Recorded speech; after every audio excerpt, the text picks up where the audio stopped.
गरीब माणसांना कुठे लाईट, त्याचं काय नियोजन लावणार?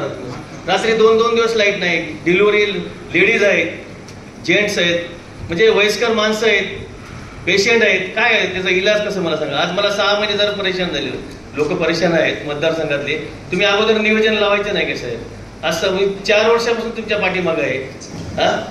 हे असं कसं नियोजन तुमचं मला सांगा. सर याचं नियोजन केलेलं आहे सर, दिलेली आहे.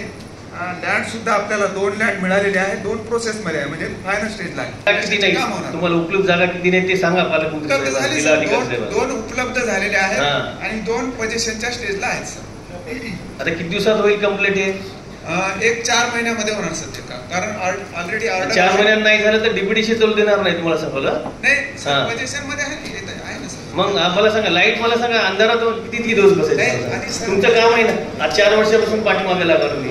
एकच विषय आहे माझा, ते तुम्ही मार्ग लावून. जागा 2 मिळालेल्या आपल्याला आणि 2 फायनल स्टेजला आहेत, त्याही मिळून जाणार आहेत. आणि आपलं ऑलरेडी एजन्सी फिक्स आहे, त्याला आपण हँडओव्हर करणार. आणि पुढच्या 3 ते 4 महिन्यामध्ये सर हे सबस्टेशन 4 सबस्टेशनचं काम 4 महिन्यात सगळं मार्ग लागेल, व्यवस्थित होईल का? आणि त्याच्या व्यतिरिक्त ऍडिशनल पॉवर ट्रान्सफॉर्मरचे आपल्या शहरामध्ये 17 आपण करतोय सर, 5 ते 10. त्याच्यातले 4 झाले सर. आता मागच्या 1-8-10 दिवसामध्ये 4 सबस्टेशनची कामं झालेली आहेत. कुठले झाले? का आपलं आवडेवाडीचं झालं सर, एनटीसीचं झालेलं आहे, कवठ्याचं झालं आणि आपलं MIDC RTOचं झालं. तुम्ही रिलेटिव्ह करतो म्हणजे अजून झालं नाही त्याला 2 महिने झालं. 5-10 कुठलं सांगलीचं म्हणतात. सांगलीला सर पॉवर ट्रान्सफॉर्मर आलेला होता सर, आईल तिथून चोरीला गेल्यामुळे तो थोडा डिले झालाय. आईल ते आता आईल चोरीला गेले 2 महिने झाले सांगली. नाही सर, आता हे 8-10 दिवसापूर्वीचा विषय आहे.